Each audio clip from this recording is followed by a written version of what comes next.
Halo, assalamualaikum warahmatullahi wabarakatuh. Kembali lagi di channel Sans Gupi.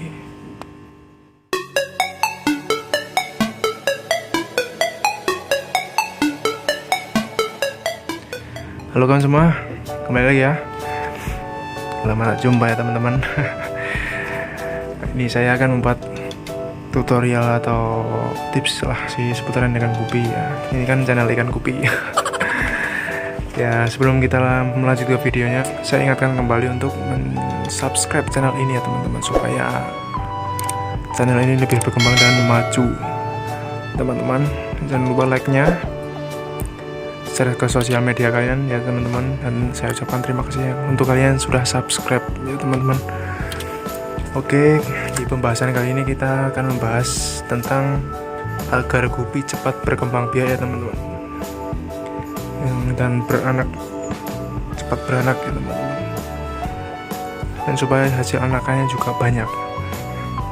Ada banyak faktor ya teman-teman yang bisa mempengaruhi kualitas dari perkembangan ikan Gupi sendiri ya teman-teman. Ada banyak faktor dan kita akan membahasnya satu persatu. Untuk berkembang biak ya teman-teman, itu kita harus mengetahui dulu cara-caranya teman-teman untuk mengembang biakan ikan Gupi atau mengkawinkan ikan Gupi. Sebenarnya untuk mengembang biakan ikan Gupi itu sangat mudah ya teman-teman. Kita mencampur ikan Gupi jantan dan betina dalam satu wadah itu pun sudah kawin ya teman-teman. Tapi kalau kalian memperhatikan kualitas ikan Gupi ya teman-teman, bukan main kuantitas ya. Kalau main kuantitas asal cemplung aja juga ada banyak sendiri ya teman-teman. Untuk memperbanyak dan mempertahankan kualitas dari ikan Gupi tersebut ya teman-teman. Ini kita yang pertama, untuk mengembangkan ikan Gupi atau mengawinkan ikan Gupi, kita harus memilih indukan terlebih dahulu ya teman-teman. Supaya ikan Gupi berkembang biak dengan cepat dan beranak banyak, kita juga pasti harus mempertimbangkan indukannya dalam pemilihan indukannya teman-teman. Dalam hal pertama yang kita harus pertimbangkan adalah tentang umur ya teman-teman. Umur, kita bicara masalah umur teman-teman, karena umur yang ideal untuk ikan Gupi adalah 3 sampai 5 bulan. Itu saya anggap ideal teman-teman, dan organ reproduksinya juga sudah siap ya. Seperti manusia ya teman-teman, kalau nikah dalam usia matang ya teman-teman, nggak terlalu tua, nggak terlalu muda juga, itu sangat bagus ya bagi perkembang biakan mereka ya teman-teman. Dan yang kedua, kita memilih indukan yang paling bagus dari fisik, dari penglihatan kita. Kalau ke genetik kan nggak kelihatan ya, kita harus lihat fenotipnya, yaitu dari kasat mata. Beli indukan kalau AFR ya yang merah, yang merahnya bagus, full lah sampai mulut gitu. Beli indukan yang paling bagus dan usia matang, itu kunci pertama.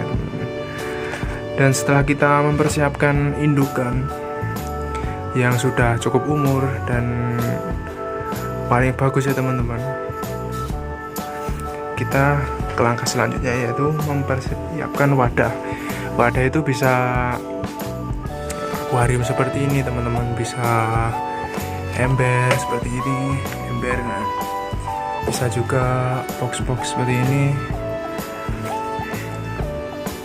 ataupun kolam semen ya teman-teman. Kolam semen atau kolam terpal itu juga baik untuk pemijaan ya teman-teman. Dan berkawin Gupi itu idealnya, kalau di sini sih jumlah perbandingan Gupi biasanya 1:2 trio seperti ini. Ini trio teman-teman, 2 betina 1 jantan. Bisa juga 3 jantan 1 betina, bebas teman-teman. Banyak betinanya atau banyak jantannya juga nggak apa-apa. Tapi kalau menurut pengalaman saya, kalau banyak jantannya itu lebih mempercepat hamilnya teman-teman. Dan juga anakan jantan itu lebih banyak daripada anakan betina. Dan setelah kita persiapkan wadah dan kita campurkan ya teman-teman dalam satu wadah, dan kita tunggu sampai ikan gupi tersebut hamil. Ikan tersebut hamil ya teman-teman. Berapa lama sih kehamilan ikan gupi? Ya, ikan gupi itu proses kehamilannya itu sekitar ya 1 bulan ya teman-teman, sekitar 25 sampai 30 hari ya teman-teman. Itu dari proses kawin sampai ke ngobrolnya teman-teman, kalau melahirkannya ya, teman-teman. Proses hamilnya sampai melahirkannya sekitar 1 bulan. Dan pada saat ikan gupi hamil, kita harus memperhatikan ya teman-teman, supaya perkembangbiakan ini cepat dan baik, maksimal ya teman-teman. Yaitu kita harus memperhatikan nutrisinya teman-teman. Kita harus memperhatikan nutrisi yang baik untuk ikan yang kita kawinkan tersebut, supaya ikannya berkembang biak dengan baik dan cepat dan juga maksimal ya teman-teman. Yaitu nutrisi yang baik bisa berupa pakan ya teman-teman, pakan hidup ya teman-teman. Tidak mengesampingkan pelet ya teman-teman, tapi pakan hidup itu lebih bagus dan lebih maksimal daripada pelet. Dengan catatan pakan hidup tersebut bersih ya teman-teman, bukan yang tangkapan dari alam langsung kita kasihkan, itu bahaya banget, bisa ikan kita bisa mati. Dan pemberian pakan ini harus rutin ya teman-teman, pagi, sore, atau bahkan pagi, siang, malam 3 kali sehari. Itu bisa mempercepat kehamilan ya teman-teman, atau berkembang biakan gupi, meningkatkan jumlah sel telur dalam ikan betina, indukan betina teman-teman. Dan jangan lupa untuk memperhatikan kebersihan dari tempat pemijahannya teman-teman, tempat perkawinannya teman-teman. Nah, itu berkualitas itu juga berpengaruh kepada perkembangbiakan ikan tersebut teman-teman. Dan setelah usia perkawinan 3 minggu, itu sudah terlihat perut dari betina sudah membesar ya teman-teman, sudah membesar. Di sini nggak ada contoh ya teman-teman, karena ada pada ngobrol. Yang terakhir ngobrol ya yang bawah sana di video kemarin. Setelah proses hamil sekitar 3 mingguan sampai 1 bulan, dan itu persiapan untuk mengobrolnya teman-teman. Itu persiapan untuk melahirkannya dengan cara kayaknya di video sebelumnya sudah saya jelaskan teman-teman, tapi kita ulangi lagi supaya menghindarkan kita dari pemakan sesama jenis atau kanibal ya teman-teman. Burayak dimakan oleh induknya, ya kita kasih tanaman air seperti ini. Ini juga membuat ikan nyaman dalam beradaptasi di lingkungan, dan nyaman saat melahirkan, juga bermanfaat sebagai tempat persembunyian buaya. Setelah melahirkan dan anak sudah keluar semua, ini bisa dengan 2 cara teman-teman. Ya, indukan diambil atau burayak ini diambil.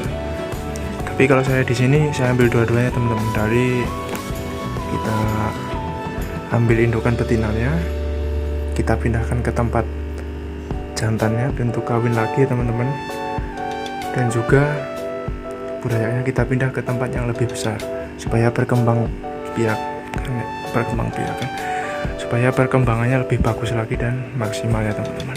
Dan setelah itu kita rawat burayaknya kembali, dan untuk betinanya itu kisaran jeda untuk melahirkan kembali sekitar 3 minggu ya, 21 harian. Itu sepengalaman saya, itu sudah bisa berol kembali, dan lakukan cara seperti yang tadi saya katakan ya teman-teman. Begitulah cara untuk lebih cepat beranak ya teman-teman, dan berkembang biak dengan baik ya teman-teman. Terima kasih telah menonton video ini ya teman-teman. Jangan Jangan lupa klik tombol subscribe-nya teman-teman, dan klik tombol like. Kalau ada pertanyaan atau saran, klik di kolom komentar dan tulisnya teman-teman, supaya ada masukan untuk saya. Kalau ada salah-salah, saya mohon maaf. Dan akhir kata, assalamualaikum warahmatullahi wabarakatuh.